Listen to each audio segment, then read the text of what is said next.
Hello and welcome to the Air and Space live chat. I'm Marty Kelsey. I'm one of the hosts of STEM in 30, an Emmy-nominated TV show for middle school students. We have a great program for you today.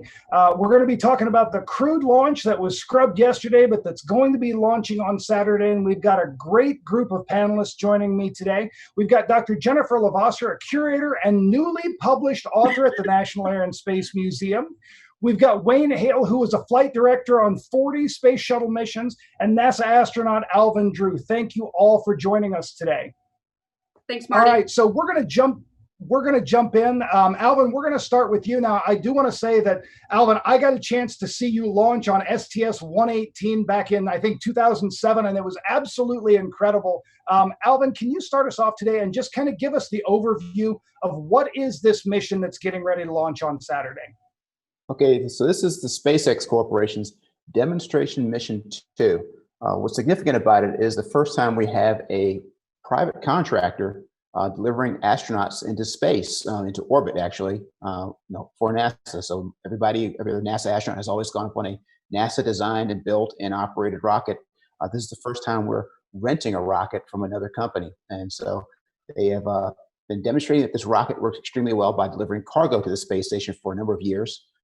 Back late last year, they actually took up this exact same capsule and this exact same rocket with a crash test dummy named Ripley to the space station to show that you can deliver astronauts to and from, but we think we're slightly smarter than that dummy. And so now we're ready to take two live astronauts, a test pilot and a test engineer, Bob Behnken and Doug Hurley, and they're going to go up and dock the International Space Station and run a regular full-up mission just to show that this can happen. Awesome. Well, we want to remind everybody watching, go ahead and put your questions down in the comments section. We'll get to as many of them as we can. And also let us know where you're watching from. We'd love to give you a shout out. We've already got Herndon, Virginia, New Jersey, Romania, and Stafford all tuning in. So thank you all for watching. Now, Wayne, you are a mission controller. What's it like being in that room during a launch? And what should we be watching for on Saturday during the launch? So everybody in that room is very hyper-focused to make sure they do their job and do it correctly, to make sure that the crew is kept as safe as possible and the mission go as successfully as possible. So it's very quiet. There's a lot of tension, too much coffee, and people just staring very hard at the data that they're seeing coming on their computer screens. So what we're going to see is we actually have three control rooms involved in this launch. One down at the powering room at the Kennedy Space Center, where traditionally the launch control team as opposed to the flight control team sits. Then in Houston, we've got the space station flight control team, which of course are preparing the station to be ready to receive the astronauts that are on their way up. And new to this program, or to crewed flights, is the Hawthorne Control Center, where they have mission control to control the Dragon capsule in its flight, much as we did from Houston for the Space Shuttle back in the day. All right, Jennifer, why is this mission so important, and why is the National Air and Space Museum paying so much attention to it? Well, Marty, this is really a different way of doing things, as both Wayne and Alvin mentioned, that this is a transition to a new way of operating. And so no longer are we looking at contractors in terms of just the vehicle itself, but the entire service. So it may be a little bit, I always try to think in terms of what's, friendly and understandable to those from the outside, people who aren't, as familiar with things as we are. You could think of this sort of like, maybe a little diminishing to say this, but it's sort of like getting an Uber. We're not buying the car. We're not operating the car. Someone is taking care of all of that for the passengers. NASA has incredible oversight, of course, and being able to make sure that all the safety checks are followed, all the procedures are followed correctly, that all of this is going to be safe. But the reason the museum is really interested in this is because it's a really historic flight. This is the first time that Americans have launched from the United States on a US-built rocket since 2011. And this is a very historic launch pad for that to happen from. Launch pad 39A, which SpaceX has been leasing for a number of years now, is the site of not only the first space shuttle launch, but the last space shuttle launch and Apollo launches before that as well. And so this is a really historic moment in terms of the facilities, in terms of the way in which business is being done, the way in which things are being carried out. And I think anybody who was watching the coverage yesterday can tell it really does look a little different than we remember it.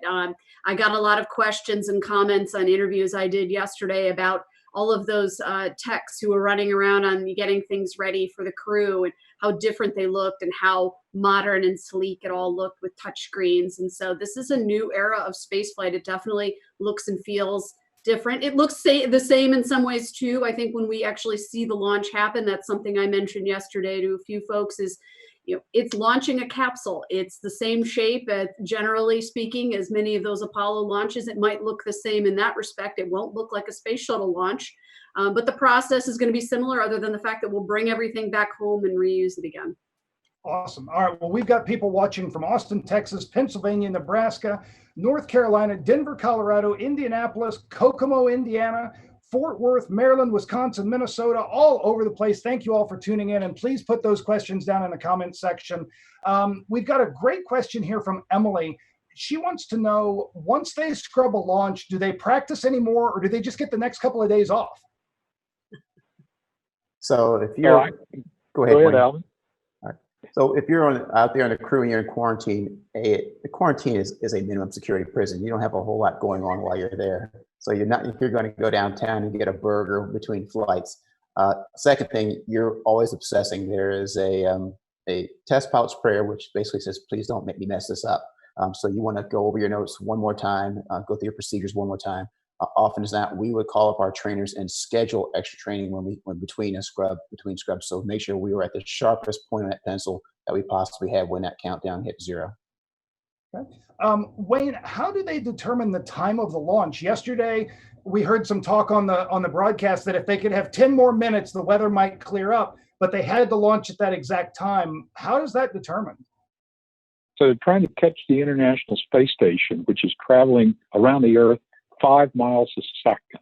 So you can imagine you have to lift off just exactly the right time to be in a position to catch up with them.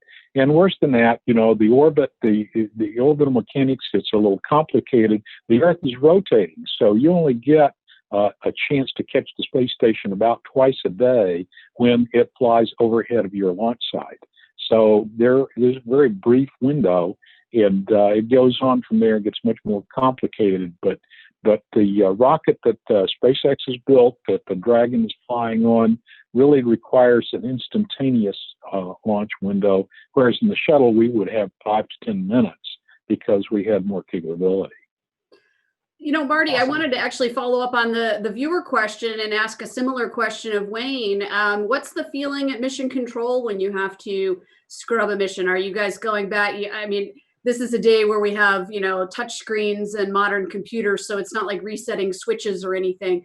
But does the team basically need to start from scratch, or not start from scratch? That'd be years backwards. But basically, kind of reset a clock, quite literally.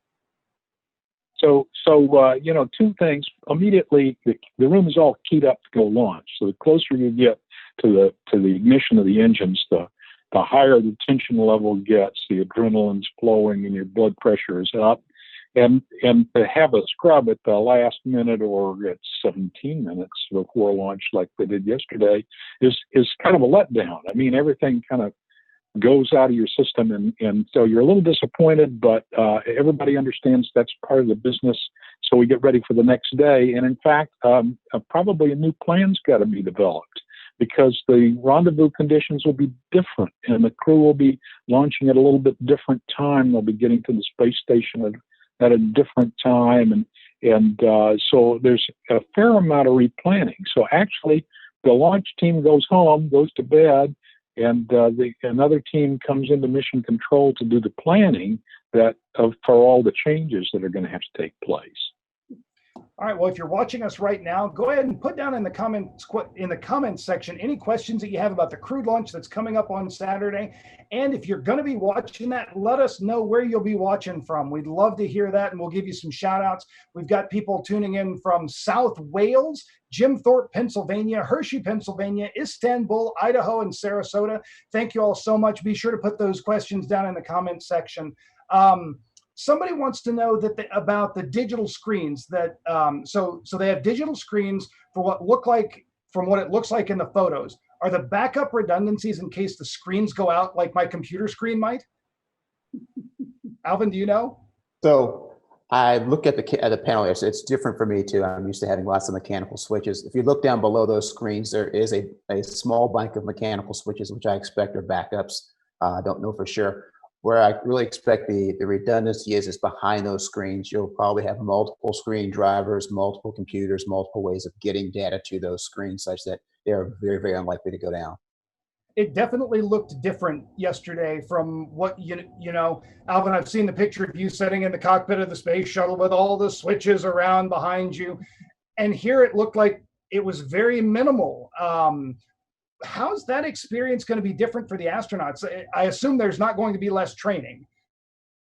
Not less training. I mean, the complexity is all still there. It's just not obvious in the mechanical switches being all around you. For every switch you saw on the shuttle or any other vehicle out there, there is a menu function somewhere on those touch screens that get you to those same spots. So it's a matter of just working it that way.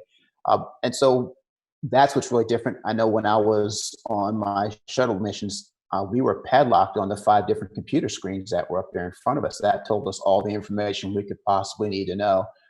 If we were looking at the switches over our head, something had gone terribly wrong. So most of our inputs were on a keyboard. We couldn't have a touch screen, but they were looking at the modes and the data that mission control was uplinking to us. Okay. Jennifer, somebody wants to know, why was the space shuttle program retired? Well, the space shuttle program for, and I think that, you know, it's difficult for a space shuttle curator to be sad that there's a space shuttle sitting in a museum to go take care of, but the space shuttle program was very expensive, and it was a very complicated vehicle. And for all of the missions, the 135 missions, it had accomplished an incredible amount of work, including what we can still see of its work today, and that's the International Space Station. And so with that mission complete and assembling the International Space Station and its science mission, something that could be carried on board the International Space Station. Of course, the station has been continuously inhabited now for coming up on 20 years. Those long duration science experiments could be carried out even longer on the space station. And so the utility of the space shuttle had kind of run its course in a way. It was also, like I said, very expensive to run and very complicated. And twice, of course, was you know, sort of a vehicle was lost and a crew was lost. And so there was time to move on to something else. For as elegant of a vehicle as it was, I was realizing yesterday that, you know, it's a space plane. There's a certain amount of elegance to that. The launch and the orbital maneuvering around the International Space Station, it's just kind of it's like a dance. It was just kind of beautiful. It's beautiful to really watch those videos. I don't know that capsules really have that same elegance to them. And despite the fact that this is a very modern and sleek looking vehicle, there's something different certainly about the space shuttle. And so, you know, it's certainly something I think many were sad to see, and we've moved on. But one of the things to also realize is that NASA has different missions now. There's still a mission to put people on board the space station, to take experiments up to the space station. And then there's another mission to go and explore space beyond Earth orbit. And so another vehicle will do that job coming up here in a few years with the Artemis program getting underway and actually taking people back to the moon. Awesome. And if you get a chance to go out to the Stephen F. Udvar-Hazy Center and see Space Shuttle Discovery up close, absolutely take advantage when the museums open back up. It is incredible to walk up there and see it. It never gets old to walk in the door in the morning and see it sitting there. So if you don't mind, I've got a question for Alvin. I have here my trusty mug from the last Discovery mission, which you were a part of. But one thing that is, you know, something that I know a lot of space fanatics really enjoy are the mission patches. These are often designed by the crew. And yesterday, you know, I would ask, as many have, about the spacesuits themselves, but what about that mission patch not being there? And you know, sort of what does that tell us anything about the philosophy of the crew members? So there was a mission patch yesterday, that one you saw where you see Hurley and Bankin on there, and that was actually designed by Doug Hurley's his wife Karen Nyberg's one of her nephews, who's an art. Karen is an artist and everything. She won't admit to that to anybody. She's a gifted and talented artist, and probably had a hand in getting that patch designed. But that is one of the more rewarding and also one of the more stressful parts of preparing for a mission, is putting together that one. I was fortunate for 135, that mission. I had a suggestion from one of my fellow Johnson Space Center employees to see if I could get one of our old artists who did the original shuttle patch, that they would come back and do a reprise, because when we put 133 together, it was supposed to have been the last shuttle mission. And he came back and did that, put that patch together for us. So I got an easy pass on that one. Now, Wayne, there's a tradition with the mission patches and mission control as well, right? So after every successful mission, there's a plaque that they make up with the patch on it. I mean, it's not the cloth patch, it's a bigger plaque with that artwork on it. And the flight director, the lead flight director for the flight, will choose the flight control position, the person that contributed most to the success of that flight, and they actually get to hang the plaque.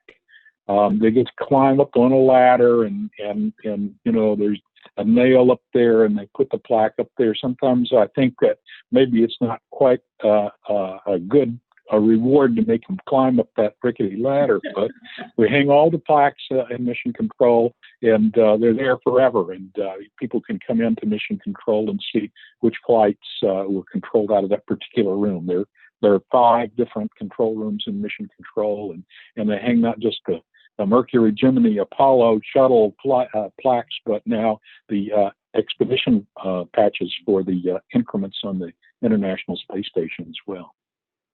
Awesome. All right, we've got a couple of questions coming in that I think work well together. The 19 hours that they're in the Dragon, do they get to move around the ship? We heard yesterday they're going to be in that ship for 19 hours. Do they get to move around? And then another question that came in, somebody wants to know, how far away is the space station? So Alvin, can you talk about that a little bit? So sure, what you see in that Dragon, that close-in shot you see of those two doesn't really give you a sense of volume in there. That Dragon's seat 7, and it also has things like, has a room for a toilet in there as well. So once they've got the seats up and out of the way, and they're floating weightless, they've got the entire volume of that Dragon to themselves. They're not stuck in those seats, and I'm sure they'll move around and grab their bag lunches and get shots out the window and throw M&Ms at each other like normal astronauts do. And so there's a move around here during those 19 hours. Okay, and Josie wanted to know how far away the station is. So how far do they have to go? Do you want to take a crack at that one, Wayne? Yeah, it depends on exactly orbital mechanics. Of course, the space station is up there, 250 statute miles or thereabouts above the surface of the Earth, but again, it's traveling ahead at 5 miles a second. So when the spacecraft tries to catch up to the space station, depending on exactly where they launch in that window, they could be tens of miles or hundreds of miles behind the space station, and they've got to actually use Kepler's laws to catch up to the space station and perform a zero distance docking at the end. All right, we've got a bunch of questions coming in, one from Chiton and a bunch of other folks. They want to know, how do they choose which launch pad to use? So for this particular flight, Launch Pad A, 39A, is the only flight that can be used. It's got the crew access tower. It's been converted from the Shuttle launch pad, and previously before that, Apollo Saturn launch pad, to the Falcon 9 launch pad, and they launched several uncrewed satellite launch type missions off that pad. The other pad in Launch Complex 39 is the V pad, and that is being prepared for the launch of the big rocket that will carry astronauts back to the moon, the Space Launch System. I think they're going to have a contest to name that rocket at some point, so maybe people get a chance to change it from Space Launch System to something more, dramatic. Nice, nice. So if you're watching, be sure to pay attention and see when that comes out.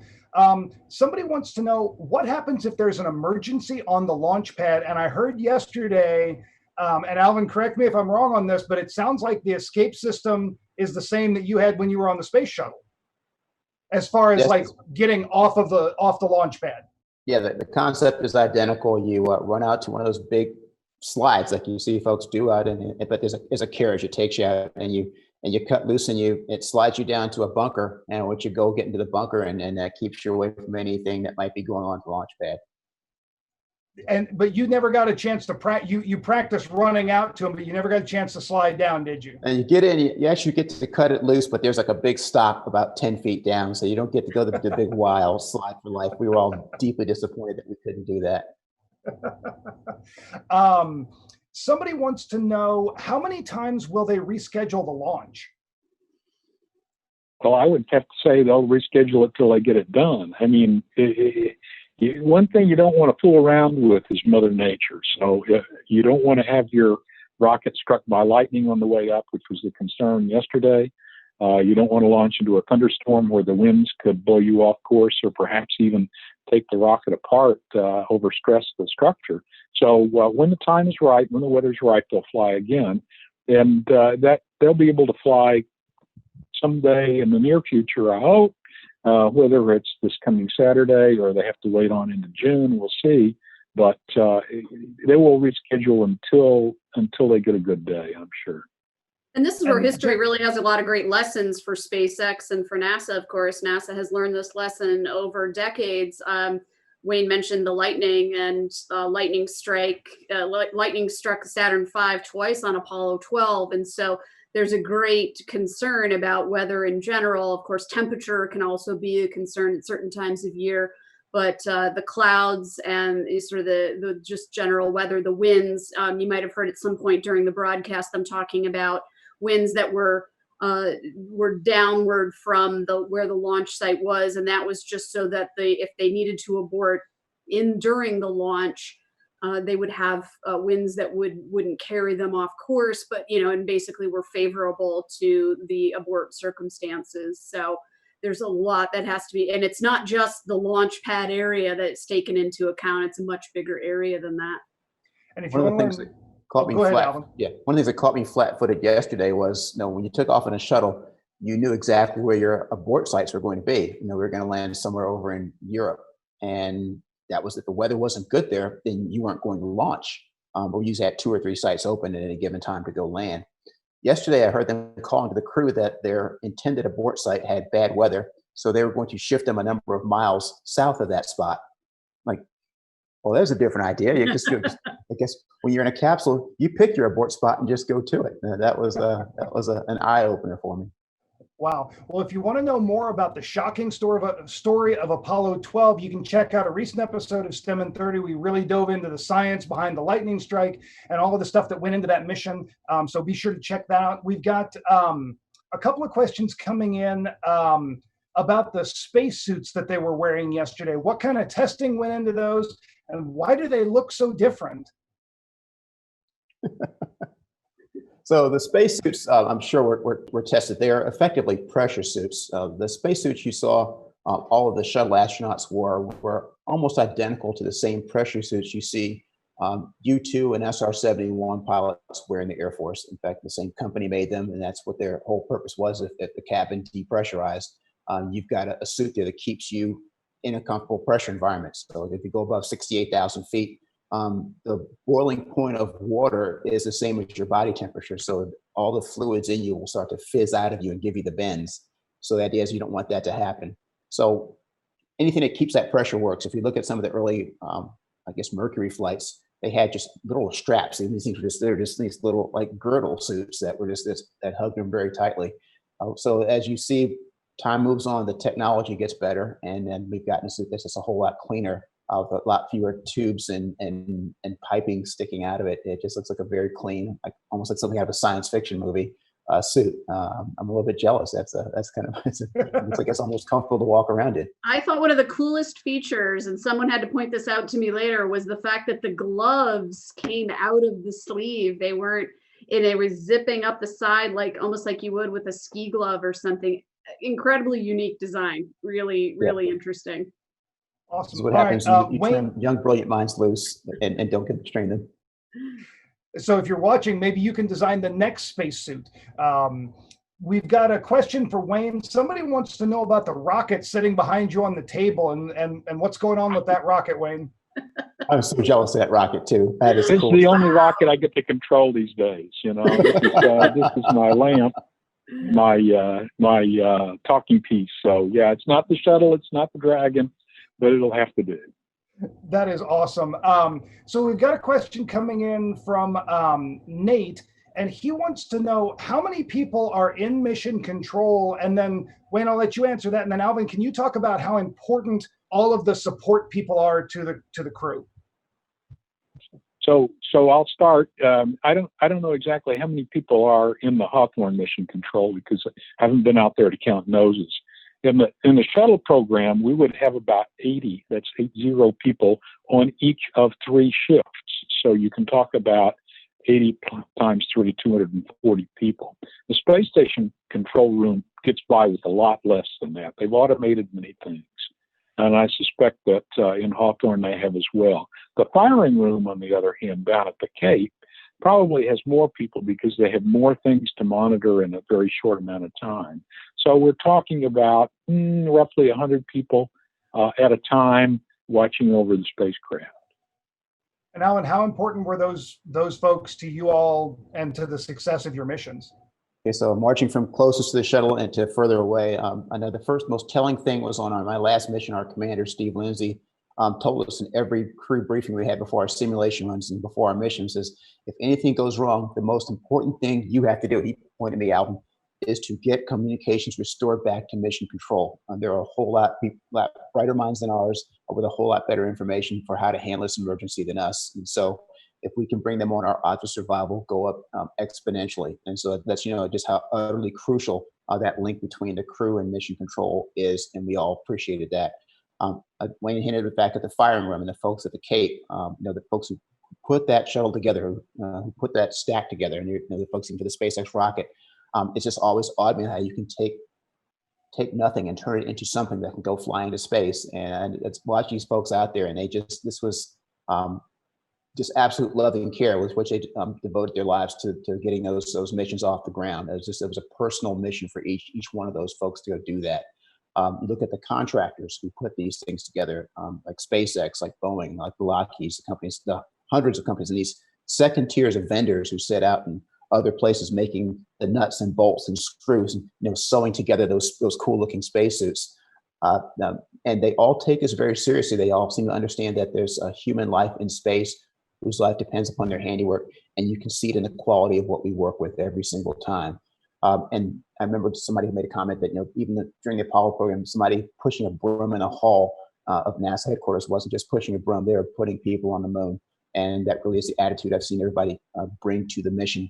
And I don't think we would get there if they didn't have that attitude.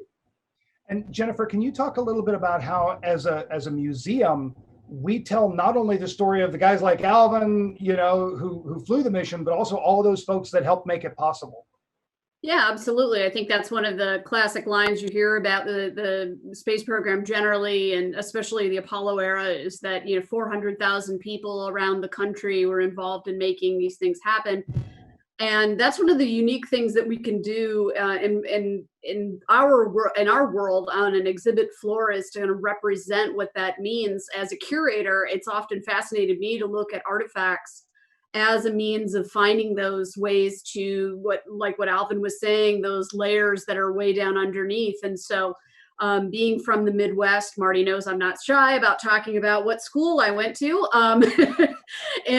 So I was born in Toledo, Ohio. And when I became a curator, I was researching a small piece of equipment, and a subcontractor on this piece of equipment was out of Fulton, Ohio, which was just down the road from Toledo. And to me, it was mind-blowing, because as a kid watching the space shuttle fly, being able to kind of then go backwards and say, wow, there was somebody, just down the road from where I was born, contributing this tiny little piece to a big, huge project. It's really mind blowing to think of it that way, that, we put it together on the floor, and we'll do this down the road when we open some new exhibitions coming up here in the few years, is really show that on a map. What does that really look like? And so have that list and represent each and every one of those contractors, subcontractors, and subcontractors, to expand people's understanding of the contributions that are made from all parts of the country. And of course, in the case of my collection, that goes around the world too, because I'm the museum's curator for cameras and astronaut chronographs, and those are from, have been from way across the pond, so for many decades. And so getting to talk about companies like Omega and Hasselblad is part of the bigger story, and how those kinds of contributions could be looked at as involvement for the world. And so, with the Space Shuttle program, there's the Canada arm and Space Lab and all these other parts of the project that became, this great partnership amongst nations, not just amongst people. And so all the contributors to that then become a part of that story as well. And we get to show that through objects. One of my favorite objects that I just wrote a label for, I think we're getting it out on the floor soon, is the pad leader's uniform from some of the last shuttle missions. It's one of those white suits. Yesterday you saw all black. Back in the shuttle program, they were all white. And so we're going to put that pad leader's uniform on display near the shuttle, and be able to talk about what that person's role was in making this all happen, and the contributions of a massive number of people. One of my favorite graphics, if you ever get a chance to look for it, is a wonderful photo taken in the parking lot outside the VAB down at Kennedy Space Center that is the shape of a shuttle. I think it's just pretty fantastic to think of all those people really contributing. We've done that at Smithsonian with our Smithsonian symbol before. So getting all those people together and representing that's kind of a part of our mission, is to really to show just how big of a community this really is, and that anyone at home, could get involved in that program. That's exactly what I was going to say. When I was teaching, I always used to tell my students, no matter what your passion is, NASA's got a place for you. If you like to edit videos, if you like to, build things, there's all kinds of jobs there. So we've got just a couple of more minutes left. If you've got any last minute questions, put them down in the comments section. We do have a shout out. One of our curators, Kathy Lewis, is watching and wants to say hi. So thanks for tuning in, Kathy. Hey, Kathy. We've got, let's see. Somebody wants to know how long Doug and Bob are going to be on the ISS. Alvin, any ideas? That's one of the things I've been trying to figure out myself. The original mission was supposed to be just for a couple of days, just to get up there and dock, shake hands, have a dinner, and go back. But they've also realized that we've got just one American astronaut up there, Chris Cassidy, and there's a lot of science to be done up there. And I know from personal experience, when we got Discovery up there for its last mission, we were promptly press gunned into service for 2 extra days just to go help out that crew, catch up on the workload that we've done. So they may be up there for months, up there helping out with that particular crew. They're prepared to go do that particular piece, but I've been trying to figure out that number myself. Yeah, I've seen a couple of different things. Yeah, one of the things that's most exciting is that the Japanese cargo vehicle that just arrived at the space station about a week ago brought new batteries. And Bob and Doug have been trained to do the spacewalk to go out and install those batteries. So depending on how the schedule falls out, they may actually get to go do an EVA, which would be a lot of fun. That would be a bonus. Nice. All right. Let's see. Why did the exit crew's uniform have numbers on them? Yesterday, we saw the black uniforms with the big numbers on the back. And was that something that happened during the shuttle era as well?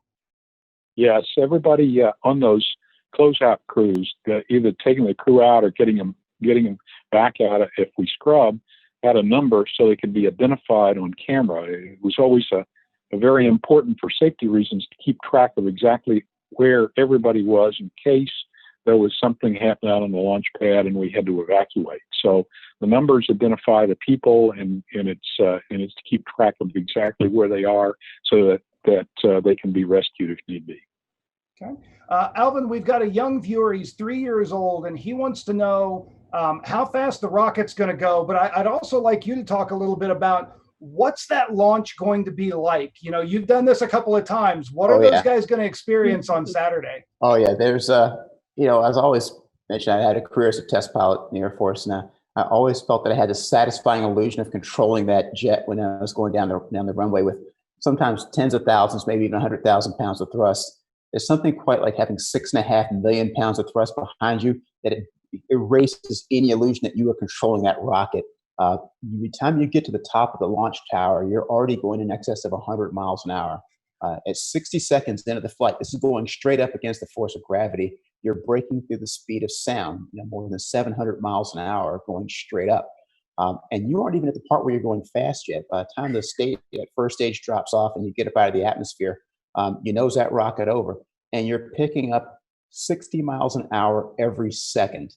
So imagine being a dragster. You just pop the clutch and you're just ripping down that road like that. That's what it feels like. It's just why you feel this crushing sense of gravity in your chest, because you're picking up that speed. And that's going on for 8 minutes. And so by the time you get done, you're going about 17,500 miles an hour with respect to the Earth's surface by the time those engines cut off. So it is 8.5 minutes of a very wild ride. And yes, you have every bit of that sensation of speed as you're going uphill and doing that. That's amazing. And I don't think we're going to get any better than that. We're going to wrap up things there. I want to thank you all for joining us today. And everybody that watched, thank you for submitting some great questions. We want to encourage everybody to tune in next week. We've got another great program coming to you. We've got astronaut Michael Lopez Alegria and NASA Chief Historian Bill Berry, as well as Jennifer back again. And we'll be talking about spacewalks next week on the 55th anniversary of the first U.S. spacewalk. And then the following week, we will be talking to Elizabeth Turtle, who is the principal investigator on the Dragonfly mission to Titan, which is a really far out science fiction sounding mission, but they're really going to make this thing happen. So we'll be having a couple of really great chats coming up. Alvin, Wayne, Jennifer, thank you all so much for joining us today. And for everybody that watched, thanks for tuning in. You bet.